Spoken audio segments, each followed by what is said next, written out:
in a way that helps us move equity forward, right? And we know we have to do this as community and as parents, as leaders, as educators. We should really think about how we're doing this through coalitions or as a community of advocates, right? At the end of the day, these concepts are extremely important. So that's really the goal here today is how do we look at understanding equity as a concept, and then how do we measure it, and what do we do about it, and how do we go from there? So hopefully we'll be able to achieve some of that. Some of my own work. I've been the director of graduate studies here at Howard University for the past 7 years. My work has been looking at school finance systems and policies in particular as to how they shape access and equity throughout the pipeline, because that's where the conversation's at. Those are the most powerful levers. So how do we inform or transform or challenge and have conversations at that level, right? Because that's then brings us to systemic conversations, systemic transformations. Uh, we should think about that, right? And that's where we need to sometimes be, especially at the school finance conversation, right? But in order for us to achieve all of this today, we need to start having this conversation about how we make sense of the achievement gap, right? So the achievement gap, let me put this up as a presentation, it's a little bit better. So the achievement gap, we measure it through testing, right? We measure it through gifted and talented placement, who's in gifted, who's not.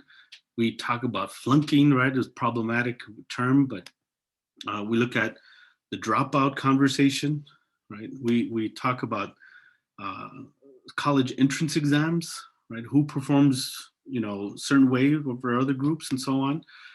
Who goes to college, who doesn't, right? College graduation, who graduates from college, who doesn't, and who goes to graduate school. So this is a conversation that we're constantly looking at groups and the achievement gap.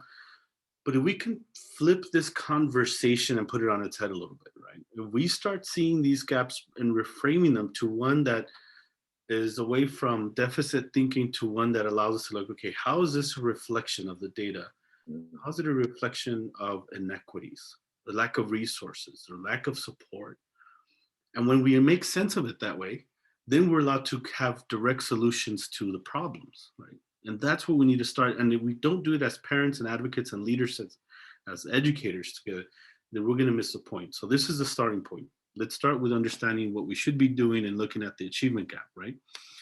And this is a work by Valencia that I use quite a bit. He's done some great work, but he talks about, well, let's first look at how we tend to explain education on who's successful, who's not successful, who's in these programs, who's not in these programs, who's going to college. We tend to blame children, right? One's lazy, one hard's working. Oh, the parents don't care, right? We need to think about what we're doing in the system that describes certain students as at risk, as opposed to flipping the conversation and saying, well, perhaps the resources aren't what they need to be. Now we move from a spectrum away from deficit to say, okay, let's look at how we're having conversations about how we work with Black and Brown children, how we're working with different groups and communities, but that doesn't quite get us to where we need to be. Now we've also talked about the value system, like we need to have character counts and our communication and how okay, that's good. Well, we even have, most states have what they call social emotional learning projects and efforts. Okay, but it still doesn't get how systemically we're still suspending Black students more at the highest rates than anybody else. We still aren't looking at how certain groups of children are not getting access to college ready courses, and what does that mean across the board, right? So when we arrive to looking at systemic inequality or and measuring systemic equity, right, meaning we're looking at how we're taking the different data sets and saying, okay, how is this an issue of resources and a systemic problem, and how do we change that? That's where we want to arrive, right? That's where we want to be. So I want to recognize that uh, one of the things as an example and why it plays out in policy, as an example, we've had this idea here in a lot of states. Texas started this, and then a lot of states trying to adopt this as an example. When we start blaming children, we have ideas like, look, we need to make sure that children can read, write at third grade, read proficiently. And what we know from studies is that if we don't do that, it determines prison rates. Mhm. Well, that's deficit, right? the right thing to do. We can't just pass them along. Now it sounds great. And here's the governor of a state who was pushing this social promotion bill. In other words, if they are not proficient, let's hold them back. Let's do it again in fifth grade. Let's do it again in seventh grade. Well, Texas tried this, and guess what? The policy itself was pushing out black and brown males more likely than anybody else, because by the time they got to high school, they were freshmen and were 17 and 16 years old. They had no reason to stay in school. So the study said, you know what? This policy itself is pushing out these kids. Mm-hmm.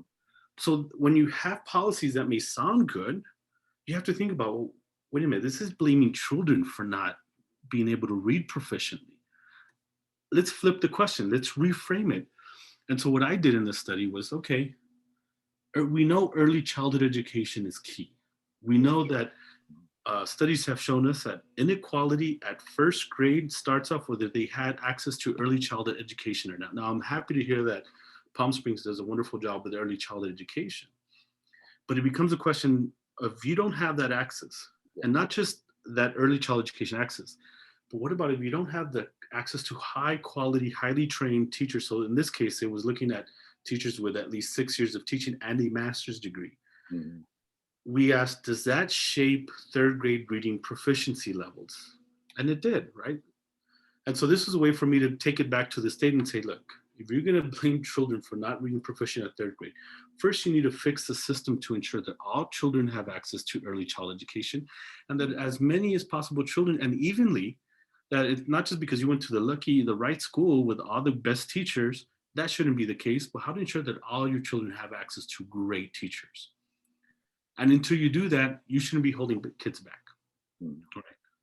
That's how we reframe this conversation of how we look at this achievement gap, right? So that's a starting point. That's an example. What is equity, right? This is an important question, what we mean by equity. And I want to go back to 1965 on the campus of Howard University. Lyndon Baines Johnson comes to campus, and he gives this wonderful speech called "To Fulfill These Rights." Now, the term equity has been popularized recently because of federal policy. Every Student Succeeds Act in particular has now mandated that all states have to do equity reports, all districts have to do equity reports, but everybody's defining equity differently, right? But for a lot of people, it's a new concept. They're having issues with, okay, what do we mean by equity and how do we measure it, right? But I want to go back to say, look, it's not a new concept, right? Here's Lyndon Baines Johnson, and this is what he's saying at a graduation ceremony, commencement, 1965, on the yard of Howard University. You do not take a person who for years has been hobbled by chains and liberate him, bring him up to the starting line of a race, and then say, you are free to compete with all the others, and still justly believe that you've been completely fair. It is not enough just to open the gates of opportunity. All our citizens must have the ability to walk through those gates. Now, when you think about it, that's what we're talking about. Have all children have access to be ready for college, to be successful in college, to be successful in a career? Have they had the right support, the right resources, the right teachers, the right curriculum? Right? Are they ready for that? That's how we translate and interpret this, right? So this is an important concept as to how we then look at equity from that perspective. Right? So again, not a new concept. Here's 1965 LBJ. So now there are different definitions. I use one by that speaks about, a lot of people say, well, we should even the playing field. Well, not that quite way.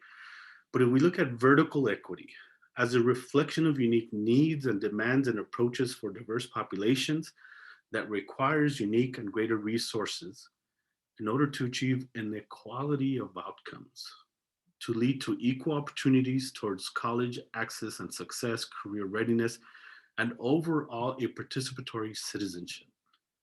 And can we say that about our system, that all of our children, when they come out of high school, that they are truly ready to go into career, to have access and success in college, to truly be participating citizens, to be informed citizens, and to be engaged in community?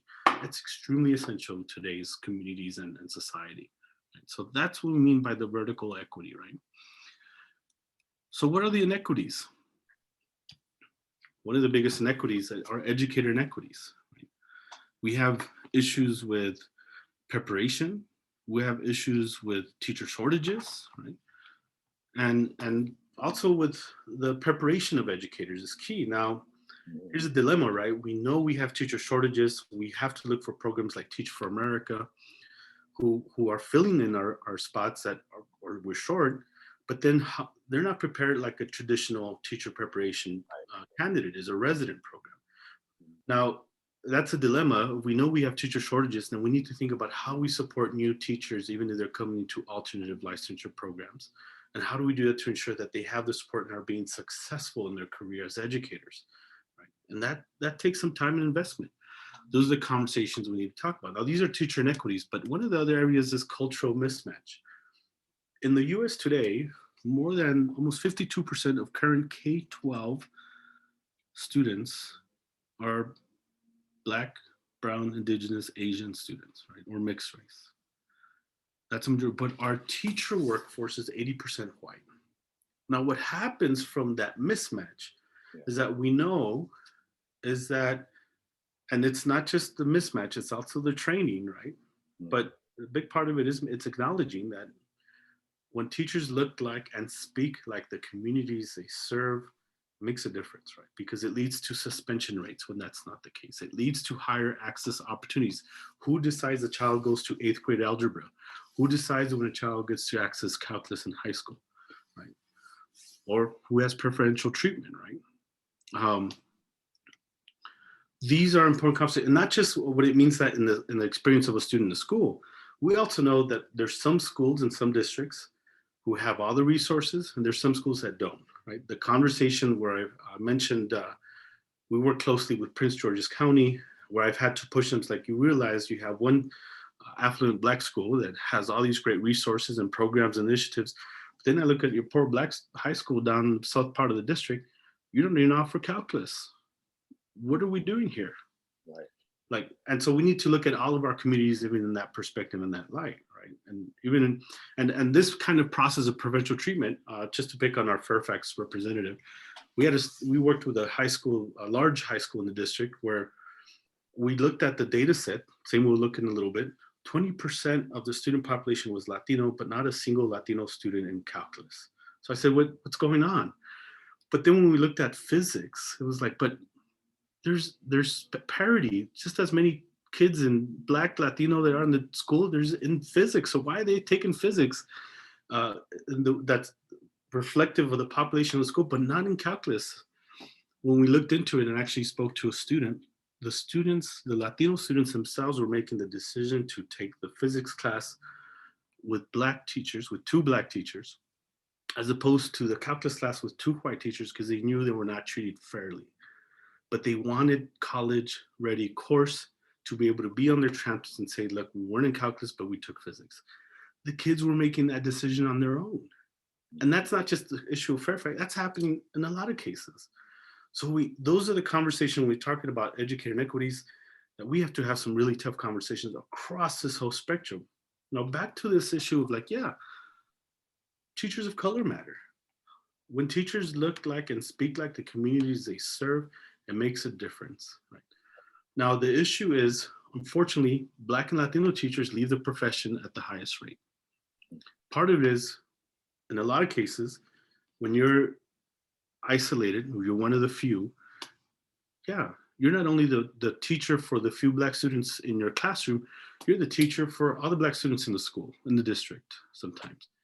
If you're the bilingual teacher with your students, suddenly you're translating for the whole school. Suddenly you're the bilingual coordinator for the whole school.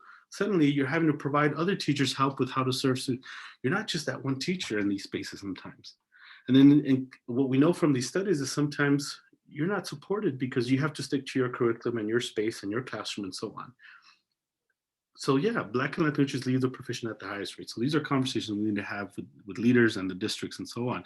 But we know that matter because they bring the cultural and linguistic rich assets as cultural guardians, right? Now, I will also add, how we prepare educators is also a big part of the question. It has to be critically done, right? We know that sometimes there are cases where Black educators also contribute to the high suspensions of Black students, right? So that preparation has to be part of the conversation. But this is something that we need to think about, that these things do matter nonetheless. And how we prepare educators is key. So this is something for us to think about moving forward. And just to reflect on the work that I've done on Latino educational leadership, we know that Latino family communities continue to face some of the greatest inequities, right? Especially amongst increased hostile political climates that we have faced in the past, particularly 4 years, and the politics around it. But we need to think about what does that mean when Latino leaders are also part of the conversation, and Black leaders as well matters as well. Leadership matters. What does that look like? And part of the issue is that I can't tell you how many schools and districts I've seen that the largest student demographic are Black and Latino, or the majority of the students are Black and Latino, but the administration of the district or the schools do not look like the communities they serve. Now, when we talk about the advocacy that is required to make these transformations, it becomes critically important. We should be having these conversations. Moreover, okay, fine. If we can't find Black and Latino leaders to serve our communities, then we need to think about what does it mean for them to serve our communities in positive and powerful ways and to transform the system in a way that really is addressing these inequities. But it does matter, right? These are the conversations we should still have about how Black and Latino leaders matter. So these are questions and conversations for us to have for moving forward. Now, I do want to also address that here's an area that is a huge inequity across the US, is our dual language learners. We don't even call them dual language learners. We should, because we should be supporting, and the research tells us, when we support our students in both their home language and target language, their success is much higher. But if we only focus about a certain group of students learning English, and that's it, and even the state calls them limited English proficient, which is problematic, that's deficit, right? But what we know about bilingual children, here are the group of students who have better problem solving skills when they speak multiple languages, who have more efficient and better cognitive thinking processes.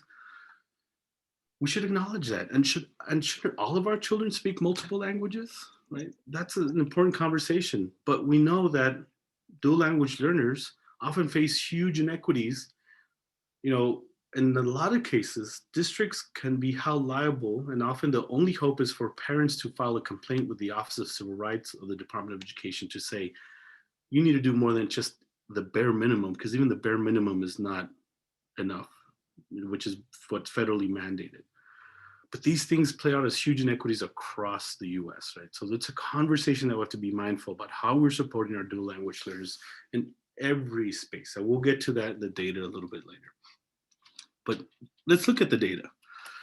So I like to play with publicly accessible data. You all can access this, right, as a source, and then to begin to say, okay, we flip this conversation as to try to understand these points of data, and let's make sense of them, right? So there's a wonderful website, Office of Civil Rights Data, .ed.gov.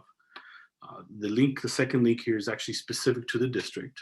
But within this data set, we can actually have access to first-year teacher rates, I think the average teacher salary, so that when you compare in those districts where you have the very affluent school and the very poor school, and you can look at, okay, why do these, what's going on in these research, and then you have conversations with the district. But you can also look at all this enrollment data, demographic data, compare schools and so on. So that's what we're gonna do. So I did a case study of PSUSD, Palm Springs Unified School District. So here's Palm Springs, 77.9%. That is Latino, 5% Black, 3.1% Asian, 11.4% white, and then 2 or more races, 2.1. I want you to keep thinking about these numbers, particularly 5% Black and 77.9% Latino. Now, keep in mind, in all fairness, Palm Springs has a very large Title I student population, right? Which means it serves a community that is low income, right? Low SES status. So in all fairness, I think Palm Springs is doing better than a lot of districts where there's some big differences in how they're serving Black and Latino students and some huge inequities, but there's still some work to be done in Palm Springs. And what does that look like? So when you look at this data, you begin to look at, so we said 5% Black, 77.9% Latino. In gifted and talented programs, Black students are under-enrolled, Latino students are under-enrolled. Algebra in 8th grade, Black students are under-enrolled. Latino students are under-enrolled. Calculus, same story. Well, Black students actually are under-enrolled, 3.8, and so are Latino students. Now, what it's important to keep in mind, we'll go to the next slide, is also how many of all these students compared to the entire district even access calculus, right? And what does that look like across schools, right? Do some schools have more calculus than other schools? And why might that be? And what's going on? But this under enrollment begins starting conversations as to, okay, so why do we not have parity? Now, just to note, I have seen districts that are extremely worse than this, where white students are 3 to 4 times sometimes more likely to be enrolled in calculus and algebra in 8th grade. And then Black and Latino students are less than half likely to be enrolled in these courses. Right?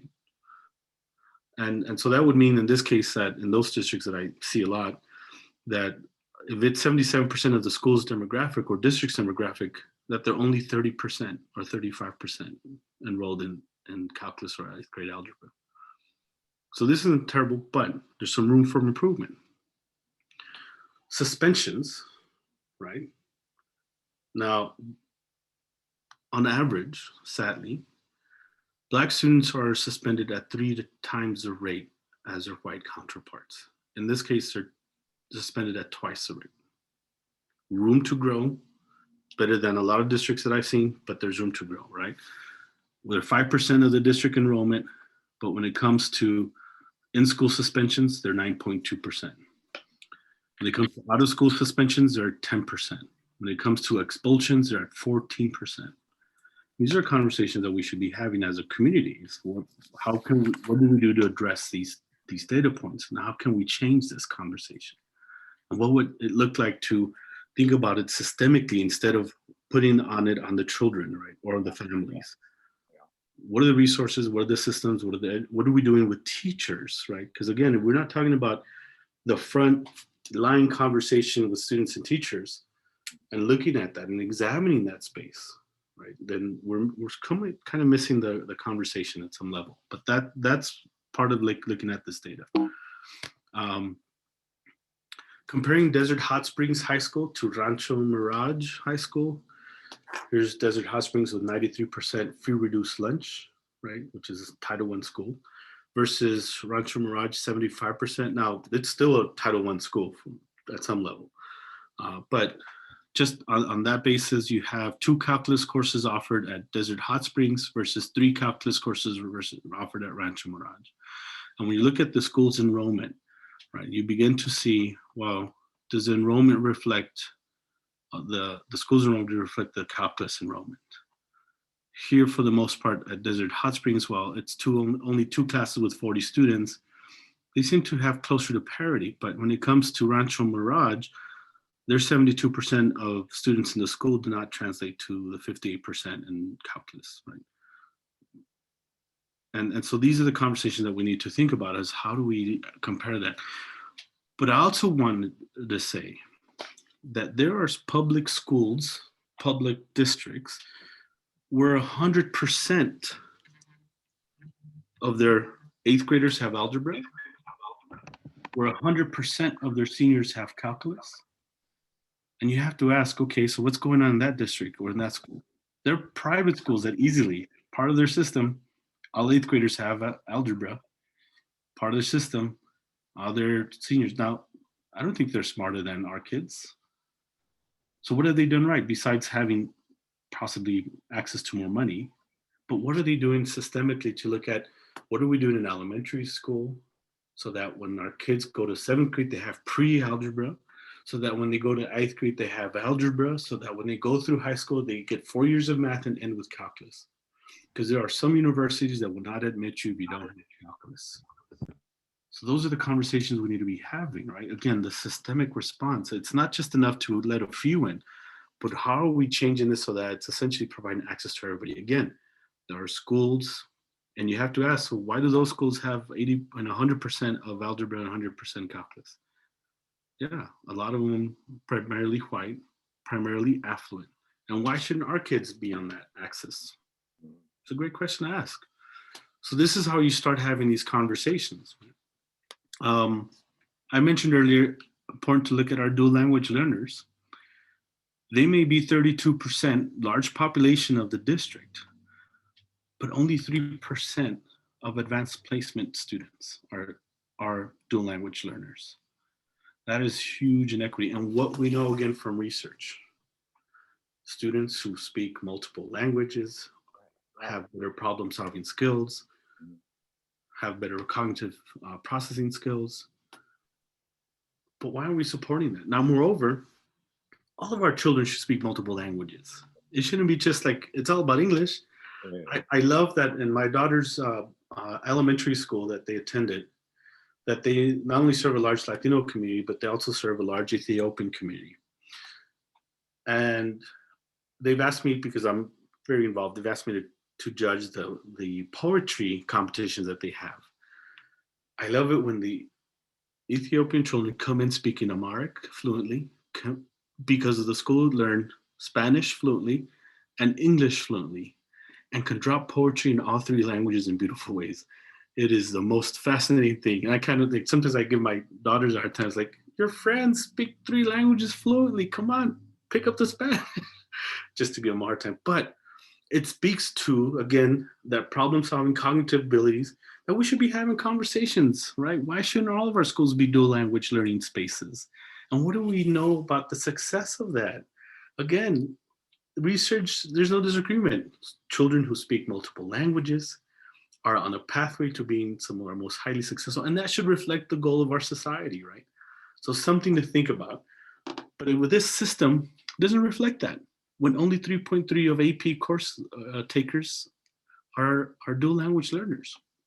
So there's some things for us to talk about. The idea is, okay, so how do we, having just looked at this information, what are the first steps for our community and our schools to move towards equity? What are conversations that we have regarding school context, regarding educators? What are the things we're having about how, I always say, okay, we're gonna get to systemic inequities. It's being systematic about it. And we have to be mindful that it means measuring it. So let's look at the numbers, right? Let's roll them out. As a good example, I mentioned earlier, Montgomery County School District, public schools up in Maryland, one of the largest urban districts in the US. They serve about 200, almost 250 schools, about 160,000 students. A coalition of Black and Latino parents and advocates came together and had a big meeting with the district and said, we have some concerns as Black and Latino parents. And this is a district that is majority Black and Latino, but the district is white led. And so they actually said, okay, we want data about who are your eighth graders taking algebra and who's not. And what they found out is Black and brown children, even with having higher scores in math in the state standardized test, were not being placed in algebra in eighth grade. Right? Despite the high achievement that they displayed in test scores or that they displayed in class. So in other words, teachers were deciding who got into eighth grade algebra, and it wasn't Black and brown children. Just by having a convening, publicly open convening to community advocates, within a month, the district said any kid that has this particular score, particularly Black and Latino kids, is going to be automatically moved to eighth grade algebra. That's how quickly they responded. That's the power of coalition and working together with districts to say, we need to address these problems and have these conversations. So this sense of advocacy and collaborating and coalitions is really important, right? This idea of, okay, now we looked at the data, now we reshaped how we looked at the achievement gap. Let's talk about how we're going to move forward and to address equities, right? And this is where we want to be as a community at the end of the day. You also have to be mindful that policy and politics, right, go hand in hand. And so how do we essentially work together to sustain, right? Because yeah, we might be great as a community, as a district, but we have some heavy conversations we got to take on across the state or even in the US or the region, right? Those are critical elements that we should be thinking about. At this point, I want to give us plenty of time to entertain some questions. Um, I know I think some of you have been posting questions on the chat, I believe. So what questions might entertain from you? Hopefully I've given you something to think about. Veronica. I have a question. So, um, when you talk about like engaging parents and communities to look at the data, I feel like that might be a little bit intimidating, especially like if we're talking about like Palm Springs demographics, where it's largely low income, largely Latino and Latinx. Um, maybe I'm not sure, but maybe also like different immigration statuses that might be a little bit intimidating here. Um, do you have like examples of how school districts have been successful in engaging those types of communities? Yes. And so like the one I just gave was a good example where they had some community organizations involved with Black and Brown communities who are largely poor, Title I communities. And there's a process that I call it deliberative governance, where we have to partner up with folks who have some expertise. Like in this case, I know how to look at the data. So my goal is then, as parents, I would do this. I would go to then we go to our civil rights data collection, which is this. And then I said earlier, part of it is looking at OCR data so that, and say, okay, well, let's look at, this is publicly accessible. Anybody can do this. We want to look at the district or the schools. We want to look at Palm Springs. We want to look at California. And everybody can do this. And this is where you start a conversation. What is the data at these schools, or what is the data in the district? So what I just showed you, everybody has access to. The enrollment information. We know the district is largely, it's a Title I district, right? So we need to think about systemically how we're working together as a community. This isn't, just one group. This is a whole community when you think about.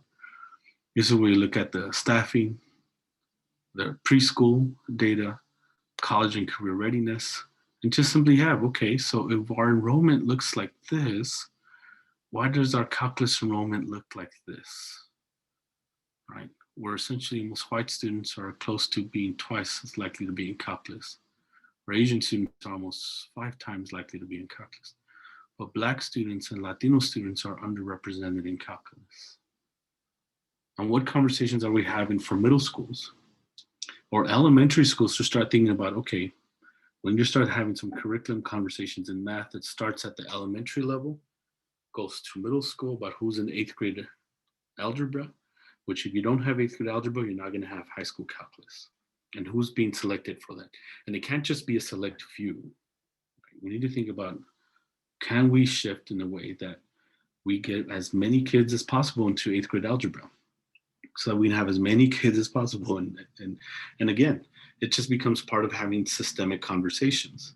And that's just calculus, back to even suspensions, right? So I mentioned this is also in here. So this is just a simple comment. Now, this is where that partnership and collaborations are critically important, to have these spaces with parents and educators and leaders, right, to push this. Because when you tell a city council person or a city government and say, this is a condition of our city, right? And so when you have the right leaders, like in San Antonio, that said, okay, so we need to improve college access. So the city in San Antonio said, okay, we're going to not only make sure preschool for all children in the school, and we, the city, will step in and help, but we're going to have college cafe centers where they're ready to help parents and students apply for financial aid, apply for scholarships, apply for college. The city will own up and create the spaces for that in communities, and we're going to work together to ensure that we have support for our families to go to college. Those are conversations that you can't just have by yourselves as a community. You need to think about how we have it as a community of advocates, parents, educators, district leaders, city leaders, so on and so on. And you have to push these conversations and start with, what is the evidence? What does the data tell us? And then how we see that evidence can be deficit. has to be about, okay, this is a reflection of inequities. Let's change that. Where do we start?